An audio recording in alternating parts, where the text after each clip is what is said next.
예, 오늘 우리에게 주신 하나님 말씀 마태복음 3장 13절에서 17절입니다. 먼저 본문을 읽습니다.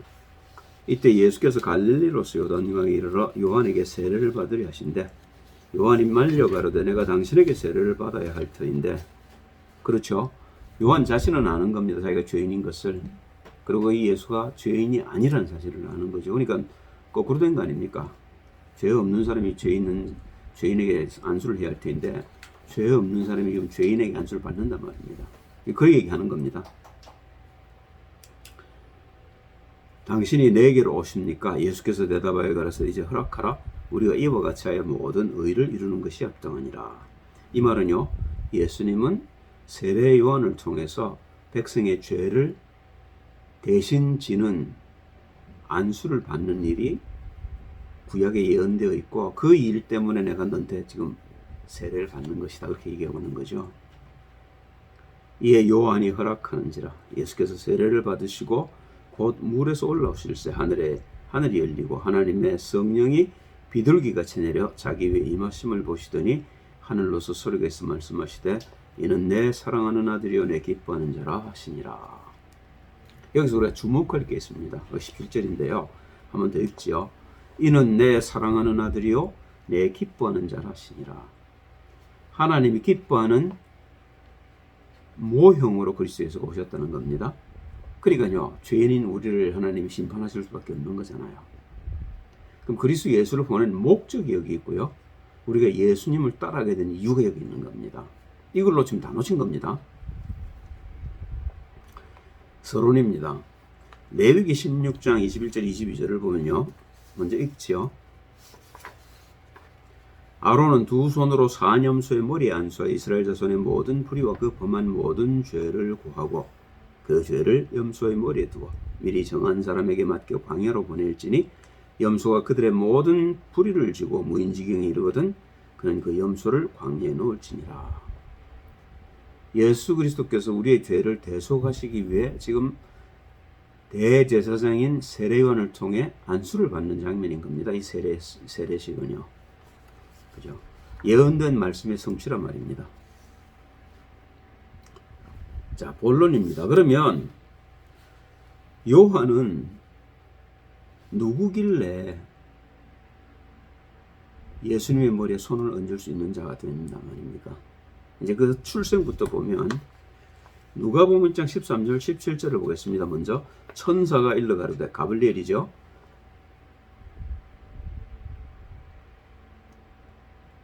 사가랴여 무서워 말라. 요한의 아버지입니다. 너의 간구함이 들린지라 네 아내 엘리자벳이 네게 아들을 낳아주리니 그 이름을 요한이라 하라.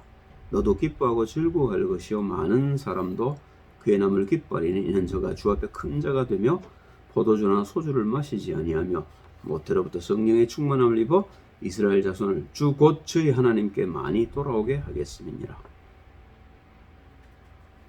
저가 또 엘리야의 심령과 능력으로 주 앞에 앞서가서 아비의 마음을 자식에게 거스리는 자를 의인의 슬기에 돌아오게 하고 주를 위하여 세운 백성을 예비하리라.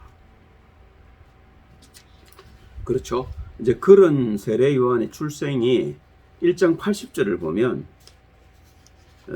얼마나 거룩한 삶을 요한이 살았는지를 보여줍니다. 보십시다. 이 아이가 자라며 심령이 강하여지며 이스라엘에게 나타난 날까지 비인들에 있으니라. 거룩한 삶을 살았단 말입니다. 세상과 타협하지 아니하고 세상을 떠나서 세상과 상관없는 삶, 오직 주만 바라보는 삶을 살았다는 겁니다. 그죠? 그런 그에게 누가복음 3장 1절 2절에 보니까 하나님의 선택하심이 보이죠. 디베리오 가이사가 위에 있은 지 15해 곧 본디오 빌라도가 유대 총독으로 헤롯이 갈릴리 분봉왕으로 그 동생 빌립이 이두레아 드라고닛 지방의 분봉왕으로 루사니아가 아빌레네의 분봉왕으로 안나스와 가야바가 대제사장으로 있을 때에 하나님의 말씀이 빈들에서 사가랴 아들 요한에게 임한지라. 그렇죠. 멋있지 않습니까? 보세요. 왜 앞에 이렇게 본디오 빌라도, 디베리아 가이사, 헤롯, 빌립 이렇게 쭉 나열해 놨느냐면 그게 역사적인 사실이라는 겁니다. 그리고 그때 안나스와 가야바라는 대제사장이 있었음에도 불구하고 그들을 통해서 그리스도 예수에게 안수를 하는 것이 아니고 그들을 배제하고 세례 요한에게 하나님의 말씀을 주셔서 세례 요한을 대제사장으로 지금 택하시는 장면입니다. 보셔요. 본래 대제사장은 그 시대 한 사람밖에 없는 겁니다. 그리고 그 대제사장이 죽었을 때만 다른 사람을 뽑아서 대제사장을 세우는 거거든요.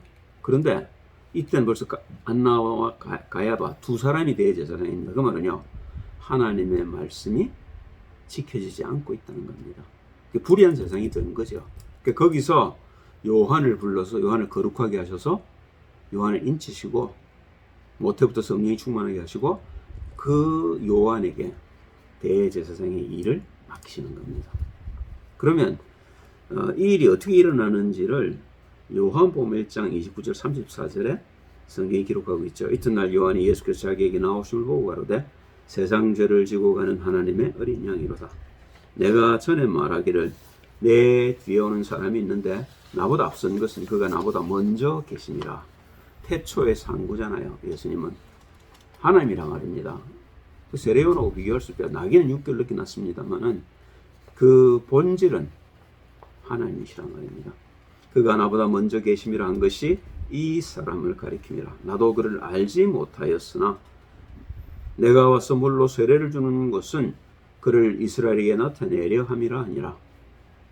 그죠? 그리스도라는 겁니다. 요한이 또 증거하여 가로되 내가 보매 성령이 비둘기가 하늘로서 내려와서 그의 위에 머물렀더라. 나도 그를 알지 못하였으나 나를 보내어 물로 세례를 주라 하신 그이가 나에게 말씀하시되 성령이 내려서 누구 위에든지 머무는 것을 보거든 그가 곧 성령으로 세례를 주는 이인 줄 알라 하셨기에 내가 보고 그가 하나님의 아들이심을 증거하노라. 그죠? 이 세례 요한에 대해서 예수님이 마태복음 11장 21절에 보면 직접 증거를 하셔요. 보십시다. 내가 진실로 너에게 말하노니 여자가 낳은 자 중에 세례 요한보다 큰 이가 일어남이 없도다. 사람의 자식 중에는 세례 요한이 가장 거룩하다 그 말입니다. 그런데 보셔요. 그 뒤에 말이 더 재밌습니다. 그러나 천국에서는 극히 작은 자로도 저보다 크니라. 이게 무슨 말이겠어요? 우리가 생각할 게 많은 부분입니다. 이 부분은요. 세례 요한이 사람들에게 그렇게 존경받습니다만은, 그죠? 그러나 천국에서는 가장 작은 자도 저보다 크다는 겁니다. 이 세상에서는 제일 높은 자인데 사람이 낳은 자 중에 죄인 중에 그 말입니다. 그런데 의인 중에서는 죄인이란 말입니다.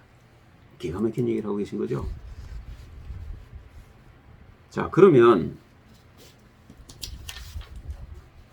이 예수께서 세례를 받으시고 하신 일이 있죠. 그 첫째가 뭐냐면 마태복음 4장 1절입니다.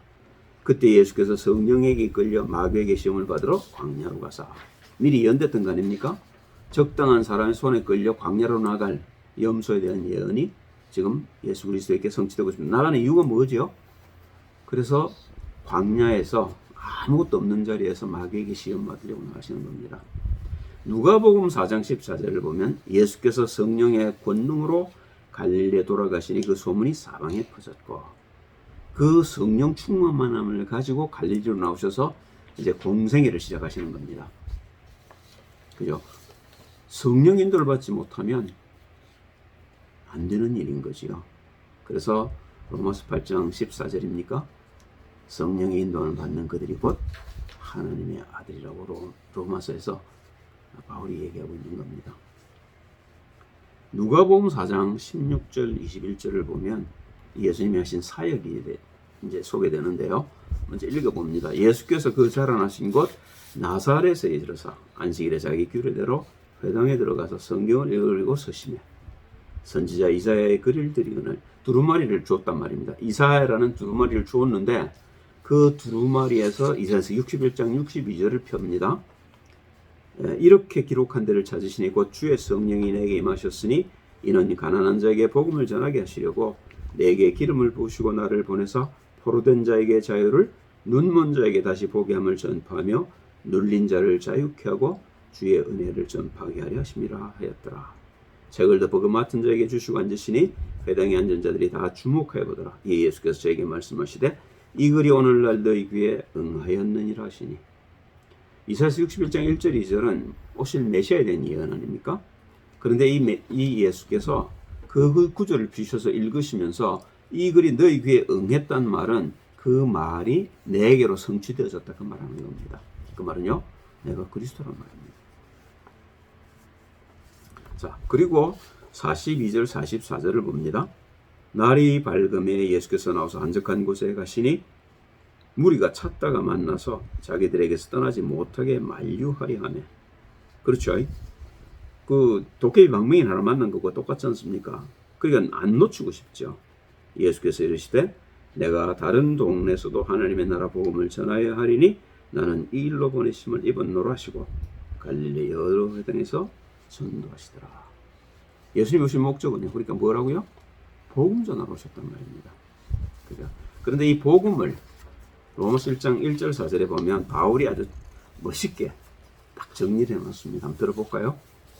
예수 그리스도의 종 바울은 사도로 부르심을 받아 하나님의 복음을 위하여 택정함을 입었으니 이 복음은 하나님이 선지자들로 말미암아 그의 아들에 관하여 성경에 미리 약속하신 것이라. 이 아들로 말하면 육신으로는 다윗의 혈통에서 나셨고 성결의 영으로는 죽은 가운데서 부활하여 능력으로 하나님의 아들로 인정되셨으니 곧 우리 주 예수 그리스도니라. 예수가 그리스도, 그게 복음이라고 말입니다. 왜 그럴까요? 그죠? 그 이유를, 왜 우리가 복음을 들어야 되는지 이유를 마태복음 4장 13절 16절에서 밝히고 있습니다. 나사렛을 떠나 스불론과 납달리 지경 해변에 있는 가버나에 사시니 이는 선지자 이사야로 하신 말씀을 이루려 하심이라. 일러스되 스불론 땅과 납달리 땅과 요단강 저편 해변길과 이방의 갈릴리여 흑암에 앉은 백성이 큰 빛을 보았고 사망의 땅과 그늘에 앉은 자들에게 빛이 빛이었도다 하였느니라. 예, 이사야서 9장 1절 2절의 성취지요. 전에 고통하는 자에게는 흑암이 없으리로다. 옛적에는 여호와께서 스불론 땅과 납달리 땅으로 멸시를 당케 하셨더니 후에는 해변길과 요단 저편 이방의 갈릴리를 영화롭게 하셨느니라. 그렇죠. 영화롭게 하시려고 오신 겁니다. 흑암에 가던 백성이 큰 빛을 보고 사망의 그늘 땅에 가던 자에게 빛이 비치도다. 예수님 자신이 빛이라는 얘기를 여러 군데 하셨습니다. 근데 특별히 요한복음 8장 12절을 보면 예수님이 아주 딱 부러지게 얘기를 하고 계셔요. 예수께서 또 일러 가라사대 나는 세상의 빛이니 나를 따르는 자는 어둠에 다니지 아니하고 생명의 빛을 얻으리라. 우리가 예수를 따라가야 될 이유입니다. 우리가 흑암에 앉은 백성이란 말입니다. 근데 예수님 빛이시기 때문에 그 빛을 따라가야만 우리가 흑암에서 해방될 수 있단 말입니다. 얼마나 오래 걸릴까? 그건 아무도 모릅니다. 개인에 따라 다르겠죠. 얼마만큼 그 그리스도 예수를 믿고 따라가느냐가 좌우할 겁니다. 그죠? 그래서 순종이 제사보다 낫다는 겁니다.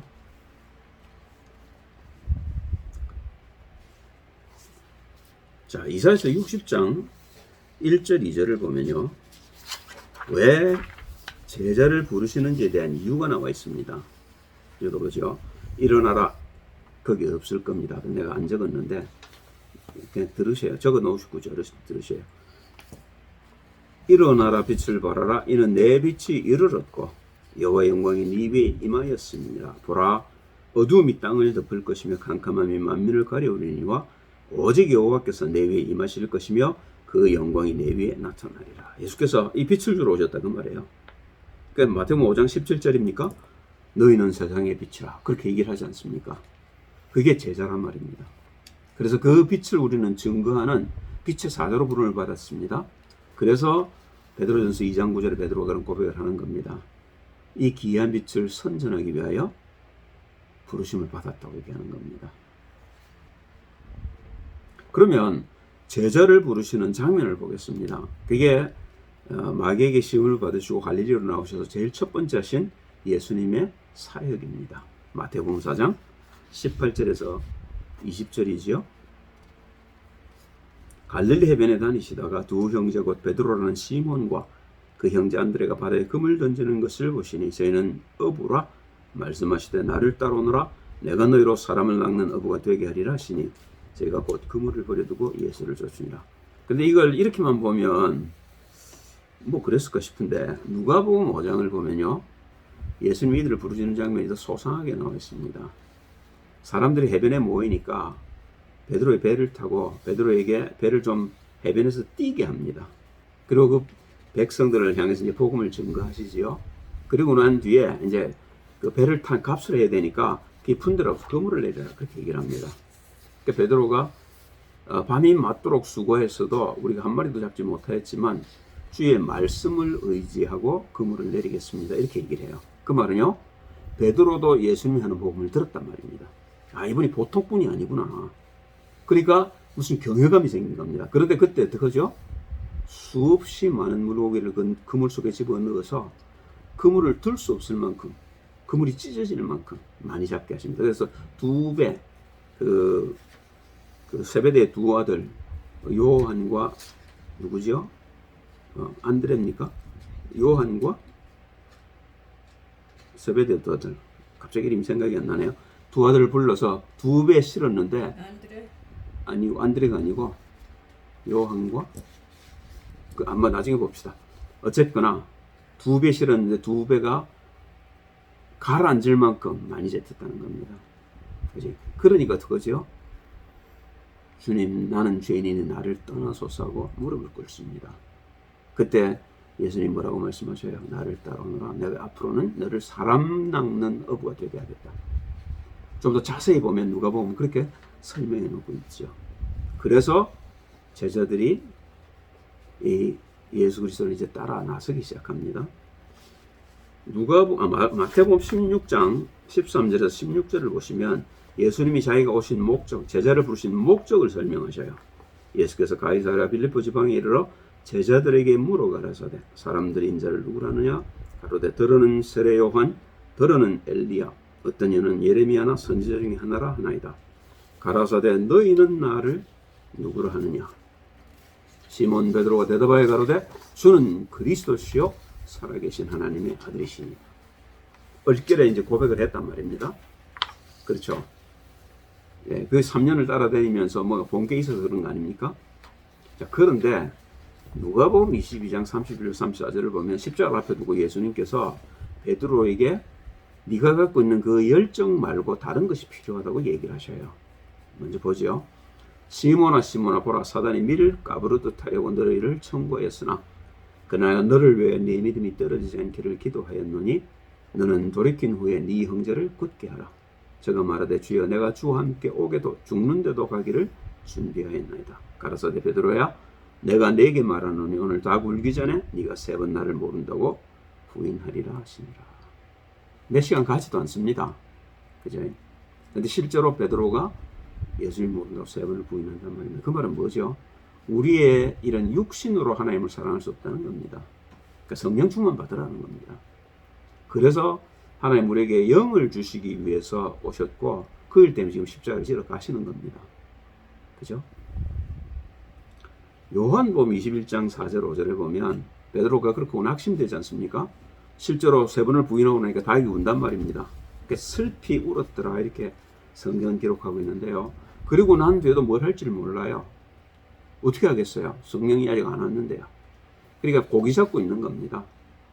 12제자 중에 5명은 이미 도망가 버리고 7명이 남아서 뭔가 무슨 일이 일어나길 기다리고 있는데 그때 예수께서 부활하셔서 이들 앞에 나타나신 겁니다. 21장 4절 5절이죠. 날이 새어갈 때 예수께서 바닷가에 서셨으나 제자들이 예수신 줄 알지 못하는지라. 예수께서 이르시되 얘들아 너에게 고기가 있느냐 대답하되 없나이다. 그죠? 예수님이 부활하실 사실을 한 7번 정도 8번 정도 얘기하신 것 같아요. 성경을 보면요. 적어도. 그런데 아무도 그 말을 못 알아들은 겁니다. 죽어도 산 사람이 없으니까요. 그죠? 그래서 그 여자들이 향품을 바르려고 무덤에 갔다가 부활하신 예수의 소식을 듣고 제자들이 가서 얘기를 하고 그때 베드로가 와서 빈 무덤을 봅니다. 그죠? 그리고 부활하신 것 같긴 한데 그 어쨌단 말이냐 말입니다. 그때 이제 예수님 나타나셔서 베드로가 예수를 따라가기 위해 해야 될 일을 얘기를 하셔요. 그게 뭐냐면 사도행전 1장 2절 3절이죠. 부활하셔서 40일 동안 제자들이 하시는 이야기입니다. 그에 택하신 사도들에게 성령으로 명하시고 성천하신 날까지 일을 기록하였노라. 해 받으신 후에 또한 저에게 확실한 많은 증거로 진히 사심을 나타내서 40일 동안 저에게 보이시며 하나님 나라의 일을 말씀하시니라. 어떻게 나를 따라올 수 있는지를 설명하시는 겁니다. 그럼 이 얘기를 그전에는 안 하셨냐? 전에도 하셨어요. 제자들이 못 알아들었습니다. 그 결론으로 요한복음 12장 24절 26절을 읽겠습니다. 내가 진실로 진실로 너에게 이르노니 하늘의 밀이 땅에 떨어져 죽지 아니하면 하늘 그대로 있고 죽으면 많은 열매를 맺느니라. 자기 생명을 사랑하는 자는 잃어버릴 것이요 이 세상에서 자기 생명을 미워하는 자는 영생하도록 보존하리라. 사람이 나를 섬기려면 나를 따르라. 나 있는 곳에 나를 섬기는 자도 거기 있으리니 사람이 나를 섬기면 내 아버지께서 저를 귀히 여기시리라. 이게 우리가 처음에 봤던 말씀과 맞지요? 내 사랑하는 자요 나의 기뻐하는 자라는 말씀이 우리가 그리스도 예수가 계신 그 자리에 들어갈 때 우리에게도 적용된단 말입니다. 그것 때문에 그리스도 예수가 오셨단 말입니다. 그래서 예수님이 하신 일이 십자가와 부활이란 말입니다. 그걸 통해서 우리가 그리스도와 함께 죽고 이제 그리스도의 부활과 함께 부활한 생명의 삶을 사는 일이 우리에게 남은 겁니다. 어떻게 살지요? 성경 속에 달려있단 말입니다. 기도하겠습니다. 할렐루야. 주님 찬양을 드립니다. 우리에게 본래 우리의 형상을 회복하게 하시려고 그리스도 예수를 보내시고 그를 십자가에 못 박으시고 부활하게 하셔서 이제 우리가 그리스도 예수를 믿는 믿음 안에 살 수 있도록 문을 열어주신 하나님께 감사를 드립니다. 나를 붙들지 말게 도우시고 나는 그리스도와 함께 죽게 하시고 내 안에 부활하신 그리스도께서 사셔서 이 생명이 하나님 기뻐하시는 많은 사람들에게 증거되고 그들이 하나님의 나라 들어올 수 있도록 인도하는 안내자로 우리들이 쓰임받게 하옵소서. 놀라신 주님을 찬양합니다. 주 예수 그리스도 이름으로 기도합니다. 아멘.